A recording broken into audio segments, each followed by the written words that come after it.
Welcome to Birds of Prey Sports Talk, where we weekly cover Ravens and Orioles news. We're your hosts, TJ and Jared.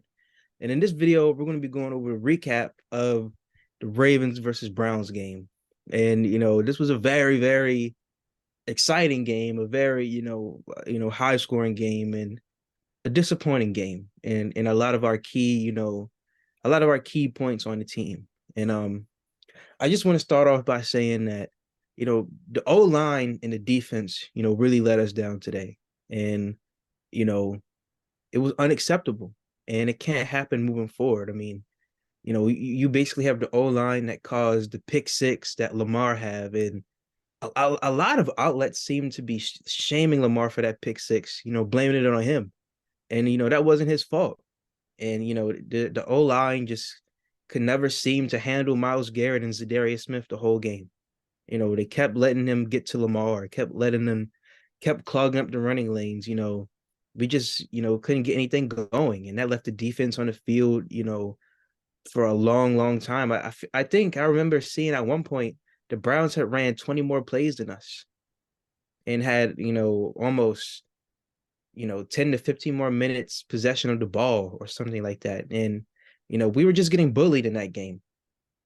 And going on to the defense, just my opinion, we couldn't tackle. We could not tackle Deshaun Watson to save our lives. If our lives depended on it, we would all be dead because the Ravens could not touch Deshaun Watson. It seemed like they were scared to touch him, I would be too if you're gonna, especially as yeah. You probably imagine we're all masseuses. I knew he was gonna say that, but it was just annoying because we would have the Browns at third down, whatever, and then people just escape the pocket, and literally, it seemed like all our guys would do is just throw their arms out, and he would just evade it and get the first down, Right. or I mean, interrupt, but to your point, I mean, we held them to 16 third downs, and they were 8 for 16. So third down. eight for 16, yeah. And then they ran 25 more plays than us and had the ball for almost 10 more minutes. So Yeah, and even back to what I was saying, wow, 16 third downs is crazy. But back to what I was saying, even David Njoku, we could not tackle him to save our lives. I remember there was this one point where he threw the ball to Njoku and Geno Smith was trying to tackle him. He just got ran over. It was just and nobody helped him. He just got ran over and it was just unacceptable. But on the bright side, at least on the offense, going back to the offense, on the bright side, Keaton Mitchell is the real deal. We saw a lot of, talent out of him and a lot of, flashes. And I feel like, him and Gus Edwards should be the main 1-2 punch for our running back duo. I don't think we should see Justice Hill on the field anymore. Keaton Mitchell is very special. And as he made a screenplay work. He made a Ravens screenplay actually work. That's how special that guy is. So, I hope to see him more on Thursday when we play the Bengals. But, this is going to be me going into the Ravens offensive stats. Lamar, 13 of 23 passing, 223 passing yards, 1 touchdown, 2 picks. Um, yes. Honestly, this is like a Lamar game. He only has 10 touchdowns on a year. Me and you were talking, the other day. We don't like his stats so far. We don't like how they 10 passing touchdowns. He probably has more total touchdowns. 10 passing We don't want to discredit those touchdowns, but yeah. But Gus takes all of those. yeah. But we don't like how his stats look so far. So hopefully he can, pick it up sooner or later. In rushing, Lamar also led in rushing. Wow. Lamar had 8 rushes, 41 yards. Keaton Mitchell had 3 rushes, 34 yards, and Gus Edwards had 11 rushes for 24 yards. That was on the second drive for Keaton Mitchell. And We didn't see him in the rest of the freaking game after like the third drive. yeah, and both of them had touchdowns, but that's honestly insane. We ran the ball only 14 times. No, I mean 16 times, I'm sorry, but that's We insane. ran the ball. Well, no, we ran the ball 24 times. I mean, if you count, I'm not counting Lamar's. Oh, if you count Lamar, yeah. So yeah, and then you got to remember those. Some of those are scrambles. So Yeah, yeah. So we kind of got away from what we do was running the ball. I mean, well, the offensive line was bad anyway. So, But for receiving, Zay Flowers had 5 receptions for 73 yards. He had a good game. Zay had a good game. He had a lot of nice catches, got a lot of yak. Mark Andrews had 2 receptions for 44 yards. We would have liked to see him get the ball a little bit more. Yep. Odell Beckham had 1 reception for 40 yards and 1 touchdown. Um, Keaton Mitchell had 1 reception for 32 yards, which was on the screen pass, like I mentioned. Right. Rashard Bateman had 2 receptions for 25 yards, and Isaiah Likely had 1 reception for 5 yards. Um, and that's about it for the offense. So I'm going to pass it to you. What is your thoughts on this game? And then you'll go into the defense. Yeah, I mean the defense, I mean, and the offense, really kind of it was really weird because like I think at first they were kind of doing all right, Yeah. where especially since they got a lot of help from the defense, and it felt like another Ravens blowout. But like, I mean, we just kept letting them creep back into the game. Like I have each drive here that I wrote. I don't know if I don't want to read them all off here, but I'm just having them for reference. So like we were winning 17-9 here. We're at 24-9 at one point, Mhm. and this is on our fifth drive of the game, and it's even crazy that they ran 25 more plays than us because they had 10 drives, we had 9. So they only ran one more drive than us. And I mean, to have 25 more plays, like how many 3-and-outs did we have? So, even right here up 31-17, which is crazy that we even scored that touchdown in the first place, with all the holding and the refs definitely got ticky-tacky towards the end. But, I think after the Browns scored to make it 31-24, you kind of knew like that we were probably going to do something stupid and lose this game, which is what happened, because like I mean, like you said, Makari kind of, well, I don't really say that here, but you just I feel like he was he giving him did. head. I don't know what he was thinking. Maybe he was thinking about his wife or something. Anyways, I'm sorry, but you know, sorry, Anyway, the sorry. point we're trying to, I think he's angry, so let's let him be for this one. But to back up your point, not that point, but the point about Makari, like they definitely figured out that they can switch not Jadavion Clowney, sorry, Myles Garrett over on Bakari's side and have a bully him. Because Myles Garrett was definitely bullying Ronnie Stanley early parts in the game, but once he got to Makari's side on the right side, it was a disaster. It was like a grown man versus a kid. Yeah. I don't mean to shade Makari. He's really been a good help for us over the years, for our offensive line troubles and our injuries and whatnot. But, just when he starts playing consistently is when the problem happens. Is like he might be good for a game, for like half of a game or two, but like if he starts playing weeks, then we have an issue.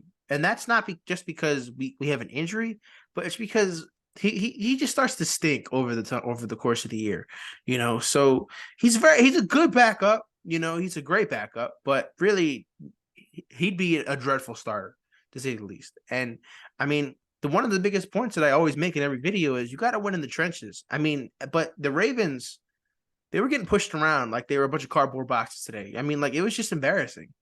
People on our defensive line getting cracked and folded in half. It was just like why were we soft? Were they just stronger? Like I don't exactly know what the issue was. I think the offensive line getting pushed around a lot. They were getting in Lamar's face. One Zeitler and Stanley and Moses wasn't even playing. So, which was weird because he practiced all week, and then all of a sudden he's just not playing. It's like what the heck? So I kind of feel bad. I was upset by the game. I didn't post the final score on our Instagram, but I'm gonna have to swallow my pride and just post no matter what. But no, it was a very upsetting loss though, because I mean it's the same thing every time, and I'm not even really that mad. It's just like becoming something that's just something you expect, and I'm really concerned about special teams. I'm really concerned about us not like holding leads, I mean, and then you have Tucker getting blocked again. He's 1 for 5 plus 50 yards. It's just like he's just I don't want to say it, but he's starting not to become that reliable guy that we used to know. He's starting to concern me, So, and I don't know how much it has to do with like the line not blocking well or him just being old, But I mean, he's only played 11 years, so which I guess is a long time, but still, it's just very disappointing offensively, and You say that we scored 31 points, but like how much was that set up because of special teams and defense? We had the fumble from Prochet and then the pick six by Kyle Hamilton, so that's 14 points right there, and I just thought the offense wasn't driving well today. Maybe early in the game, yeah, but you know, like we always say, Lamar's passing stats always look so ugly, and I don't know what that's a testament to, but it's just kind of a shame, really, in my opinion. Yeah, very just I don't know, just there's a lot of things to be desired, for a lot of points on this team. And, you know, we have our hands full against us on the Bengals on Thursday. And, you know, I will say the whole entire game, I kind of switched, but I just realized something. The whole entire game, I feel like the Browns beat us at our own game. They were more Yep. physical. It felt like they were just much more physical and stronger than us. And I feel like, they set the tone. They made that, that was a point to them. We're going to be physical, more physical than them in their own stadium. And that's exactly what they did. You know, they never gave up when they were down by 14. It was like 24-9 at some point. It looked like we were running away with the win. I'm not gonna lie, Right. I even told you when we were up 31-17, I said the game was over. I Mm, didn't have in mind that we are just gonna let them walk right down the field, but they were just so much more physical and tougher than us and beat us at our own game. yep. And it was just unacceptable, especially at home. Yep. I agree. I definitely agree. And I want to see us get the ball to Odell more. I mean, we saw what he did on that one slant. He took it Right. 40 yards for a touchdown. I mean, what's going on? He Yeah, and should, then we. oh, Oh, sorry. Go ahead. Go ahead. I'm just saying he should be getting the ball more. I feel like him and Mark Andrews should be schemed getting the ball more. I Yep. mean, we saw what they can do, and we saw what Keaton Mitchell could do. We have we Right. have us have a really dynamic passing attack, and I feel like we kind of just don't really see the potential of that. Right. Exactly. And I mean, Harbaugh's response at the end of the game was weak. That's just how the game played out. Like, what exactly is that supposed to mean? Like, truly, like, I'm not even trying to be like funny or anything. Like, what is that supposed to mean? It's spoken in English, but what is that? Like, I don't get what that is referencing to. And I mean, I could see they had like 5, 6, 7, 8, 9, 10 carries, but three, really? Yeah. Like three. Like, are we serious? Like, his first carry he took for 34 yards and a touchdown. Like, why is this acceptable?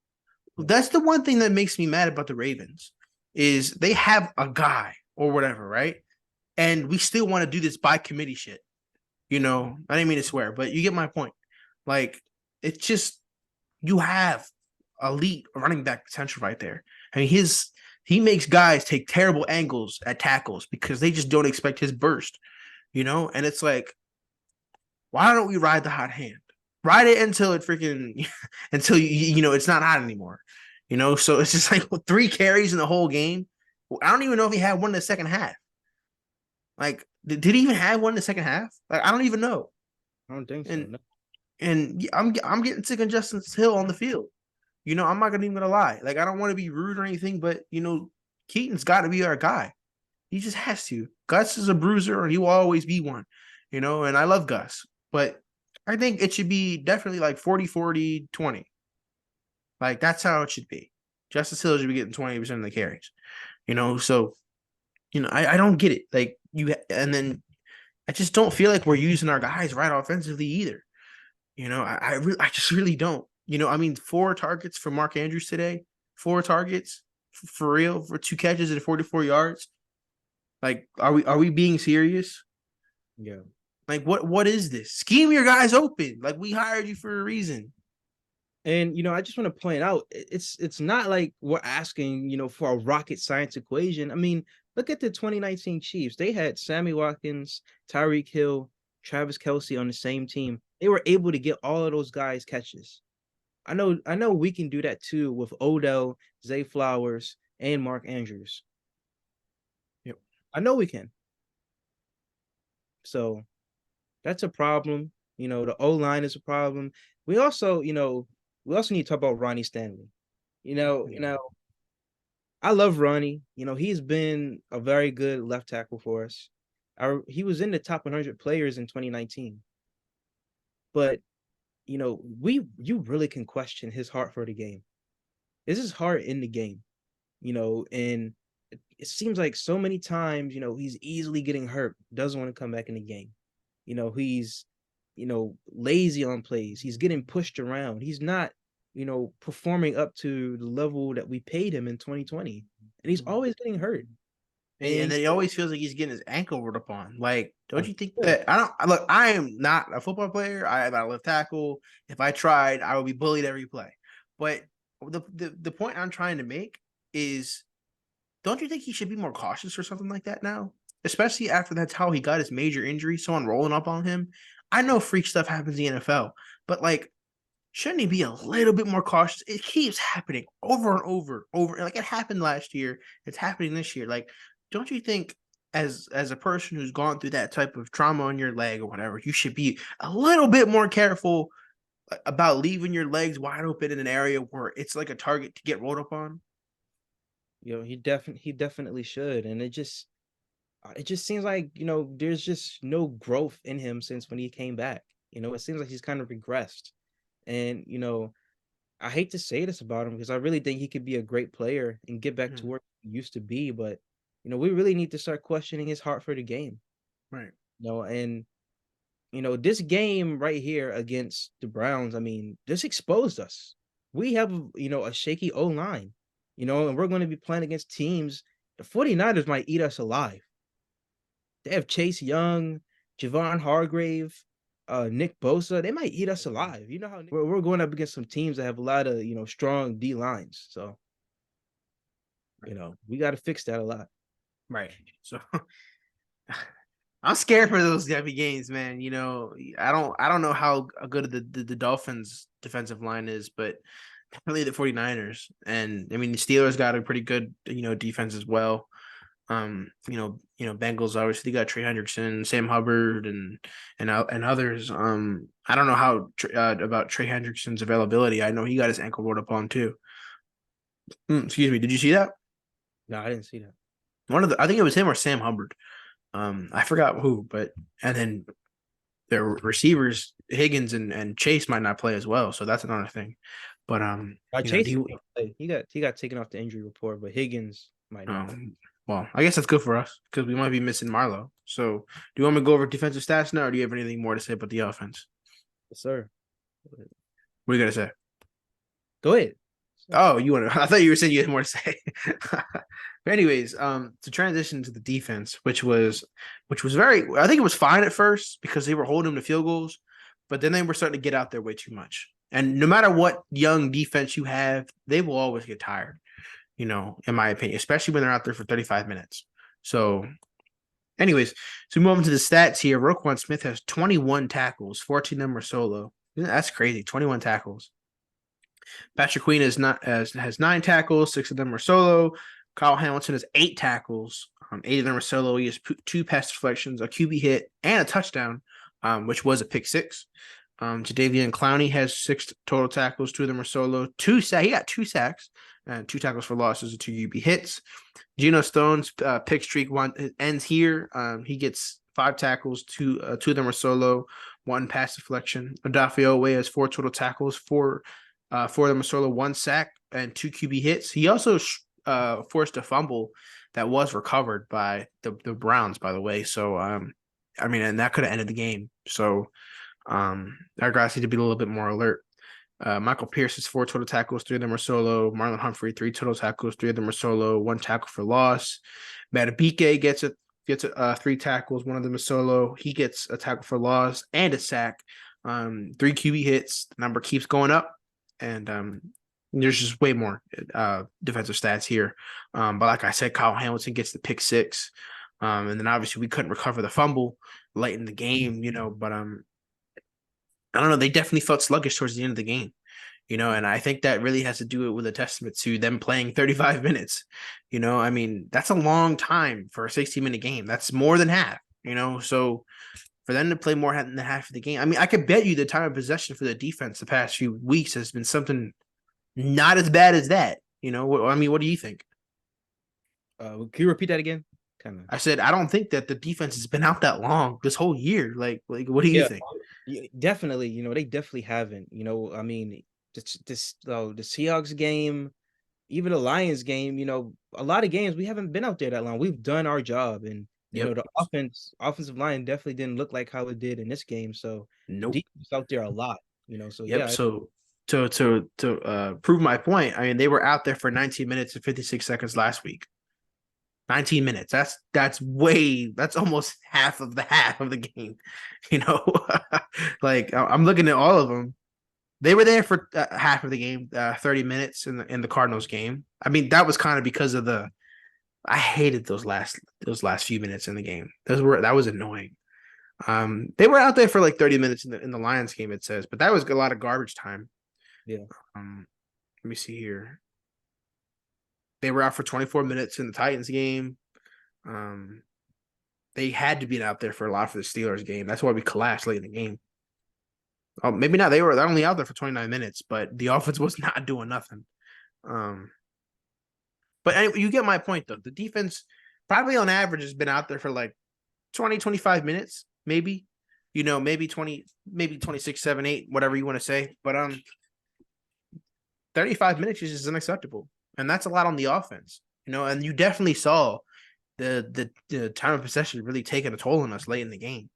And like I said, no matter how young you are, you'll always get tired, especially out there for third. I don't think I'm just glad that it wasn't like, we were out there for like 40 minutes, but and I mean we also need to talk about, how we could have put this game away way earlier, with I want to say it was the Key Mitchell drop touchdown and then the Lamar overthrow to Zay Flowers. I mean, you gotta hit those.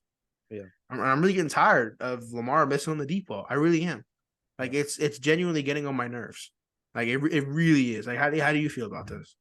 You know, Obviously me and you, we both love Lamar. We think he's a top QB in the league, but you can never be number one if you can't hit all the throws. And Right, that's a throw that he misses all the time.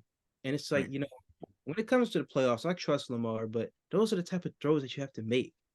And every time, we see you throw a deep pass, we shouldn't expect you to miss it. We right. should expect you to make it. You've been in the league for 6 years, something he still can't hit. That's a concern. And so, hopefully, I don't know, hopefully we don't get ourselves in that position. Hopefully we can score quickly, but he needs to really get better at that because that really is a serious problem. And I also want to make out a point. Scoring 31 points at home should be enough to win. Or anywhere, really. And it's insane how in the fourth quarter, like how you kind of mentioned, we collapse. What is going on with that? What is with the coaching? What is with the philosophy in the fourth quarter that we just change into, I don't know, a team like the Bills or something? What's going on? You know, we should be 10-0. Yep. We should be 10-0. I mean, even last year, we should have been like 10-0 as well. Like we don't get blown out. In the Lamar era, we just haven't been getting blown out. Well, we have got blown out, but it wasn't in the Lamar games. Well, I guess the only game he's only really been blown out in is probably that Bengals game in 2021. But then he didn't play the second time. That was even worse. But you know, I don't know, man. Like, how many times have we said like the Ravens should be undefeated? Like when you look at like other games, like think about like the what's it called, the Chiefs and Broncos. Like they lost 24-9. Like they're not like, oh, we should have won that game. We should be 8-1. They're not like that. But we're sitting here like we've led in every game we lost. Bro, did you see the stat that said we only have been losing for 28 minutes and Yeah, the next closest team was 80 minutes? yeah, Are you like you should be the best team in football. Like there should be no question about it. Like you should be 10-0. You should be everybody should be like going like, oh, this is the team to beat right here. But no, we're 7-3, which is fine. I'm not saying that's terrible, but you're 7-3, and now you got people like Shannon Sharp's clown ass coming on freaking ESPN saying some BS like, oh, like his turnover problem closer to Mac Jones. Like we need to check him for CTE. He is genuinely an idiot. Like ever since he like went on to ESPN, he's genuinely been a doofus. Like we need to check what's in those glasses, what he's reading, because check what they're putting in his drink or something, because he has genuinely been a doofus since he's been on ESPN. Like we could really sit here and clown, Shannon Sharp this whole time. So maybe he's getting the CTE stage. I don't know, but he's definitely been a huge dumbass as soon as he's gotten to the ESPN. At least that's on my. I don't know how you feel about that, but that's how I feel about it. Yeah, yeah, I definitely feel like he has a lot of bias, takes towards Lamar. Right, We can that could be a whole new video in itself, but right, you know, Lamar needs to help himself out, because these guys, mm-hmm. these analysts are certainly head hunting and they're certainly nitpicking him more than other guys that deserve it, like Josh Allen or Burrow. Right. This, But so even if he does help himself out, what is it? It's quiet. yeah, He throws 3 touchdowns, 4 or 5, whatever. It's quiet. So he just never wins. So I mean, let's not talk about Burrow throwing 2 picks in this game or Allen looking like complete garbage versus the Broncos. Like, I bet you he won't mention a word. And if he does, I'll genuinely be surprised.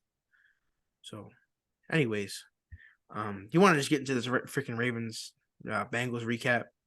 yeah, so luckily, the Ravens play again very soon this Thursday at the bank, all black. So we got to be ready this game, and Mhm. there's 100% chance like Jamar Chase is playing. You know, Marlowe may or not play, but my keys to the game are this. Obviously, we had to stop Jamar Chase. Don't allow Burrow to extend the plays. I feel like our run defense is going to be okay because it was okay in the Browns game, but we can't allow Burrow to extend plays. That's the main reason why we lost the Browns game. We let Deshaun Watson extend plays. We let him get outside the pocket. We couldn't tackle him, you know. So two against the Bengals offense. For our offense, we have to make sure we're protecting Lamar. Protect Lamar. Don't let him get sacked by Trey Hendrickson and DJ Reader. I think they have. Protect Lamar. Give him a chance. And also for Lamar, hit those deep throws. Hit OBJ. Hit Zay Flowers. Hit the deep throws. And also let's get Keaton Mitchell more established. Yep. We should not be running the ball 16 times. At least 20 times, at least 25 times. So those are my keys to the game. I feel like we'll have a very good chance to win, and I feel like we do win. I feel like we get it back together. So, I'll pass it to you. What are your keys to the game? How do you feel about Thursday night at the bank? Well, I'm gonna say this probably every week. Especially after this type of game, the trenches, man. Like, it's just the most important thing in this game. And like you said, the offensive line's got to protect Lamar. The defensive line's got to get after Burrow. He's definitely a good playmaker. Say whatever you want about Burrow, he's definitely a good playmaker. And then how are you gonna respond? After getting punched in the mouth. Let's be real, they got punched in the mouth, and you can't let them fight for extra yards because they will get it. And how are you gonna respond to getting punched in the mouth? And my third key is let's spread this offense open, man. Like for real, like get the main playmakers the ball, like especially like Zay and OBJ and Mark Andrews and definitely Bateman as well. Like let's scheme some plays for some guys. There's plenty of guys that have been open this year that Lamar's missed, maybe because he's getting under pressure, he just doesn't see them. So let's spread the ball around, all around, and make sure our main pass catchers are getting the main share here. So those are definitely my keys to the game. And I actually have stats here pulled up, or wrote down, whatever you want to say, for a preview for the Bengals game.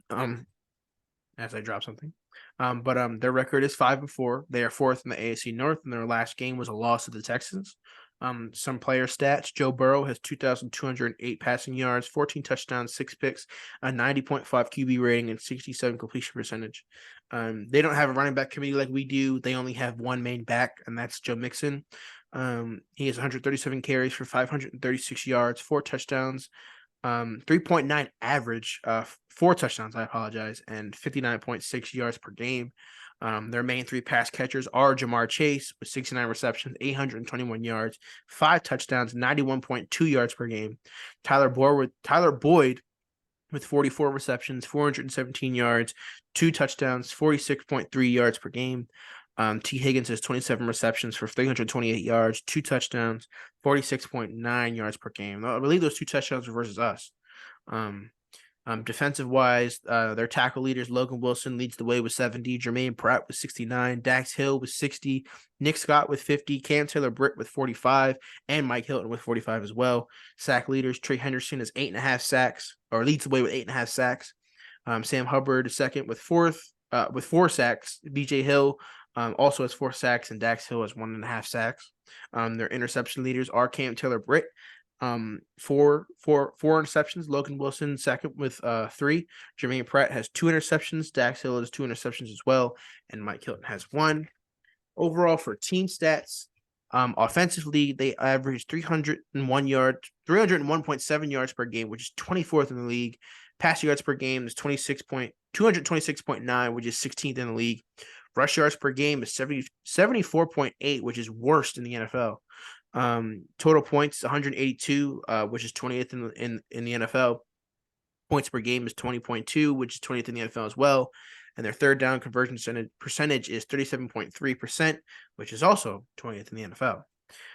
Defense wise, yards allowed per game is 384, which is 30th in the league. Pass yards allowed per game is 247.8, which is 24th in the league. Rush yards allowed per game is 136.2, which is 30th in the league. Points allowed is 192, which is 13th in the league. Points allowed per game is 21.3, which is 14th in the league. 16th in the league. I believe they also lead the NFL in turnover differential, which I believe is plus 10 right now at the moment. So, everyone, fears the Bengals in a way, but I mean, statistics wise, they're not a good. they're mid to bottom of the league in a lot of statistics, and I don't know how much of that has to do with Burrow's early season injury, but I mean, Burrow don't play defense, and 30th, 24th, 30th is just kind of unacceptable. They feel like a bend don't break team to me. They give up a lot of yards, but they're only 13th in points allowed. So, they might be like kind of like the Ravens where they bend don't break, but the Ravens don't give up a lot of yards, So, this could really be a good game, for the fact that, we can get back on track. We can hurt a divisional opponent because, I mean, look, if we lose, we're 2-3 in the division. And we can only go 500 in the division. That's just unacceptable after winning the first 2 games. That'd be unacceptable. And I'm really getting sick of that because it seems to be like that every year where we win the first 2-3 games or whatever, and then boom, you lose the next 3 or whatever. And it's just unacceptable. We got to play better versus the division. Like that's just the plain fact, So, think like how we said, keys of the game are definitely going to be to bring Burrow down. Don't extend plays, don't let Joe Mixon get going, because I mean, he's not that good of a running back, so just don't get some mid guy, going, so I didn't really think that Jerome Ford, I think it's for the Browns, was a good running back that so far in the season, and we made him look like really good, so they're definitely going to try to exploit that. And we know, Joe Checkdown is going to definitely keep the game up close so he can have explosive plays later in the game. So, get those checkdowns early, feast those out and then make sure. I mean, I don't know if we're going to have Marlowe in this game, but it'd really help if we did. I don't know if we really want to see Brandon Stevens and Jamar Chase, but we won versus the Bengals without Marlowe. So I don't know. It's just going to be huge for the offensive line. And also, we didn't have Stanley in that game either. Yeah. So that's just something to think about. And I think that the Ravens win. I don't think we're going to get 30 points this game, but I do think we'll win 24-13. 24-13 is my final score prediction. I say 24-16. Copycat. It's like 3-point copycat. It's like anyway, that's all I gotta say about the Ravens and Bengals pregame or whatever. Yeah, and and that was all I had to say. Let's just hope for a good win Sunday, get back on track. But I believe we covered everything we needed to in this video. We're Birds of Prey. Make sure to check out our social media. Should be above us, below us. We got TikTok, Twitter, Instagram. Also, make sure to check out our second channel, Casual Cinema. We're gonna be posting there soon, today actually. And that's all we have for you today. Go Ravens on Thursday. And we're Birds of Prey and we're out. Bro.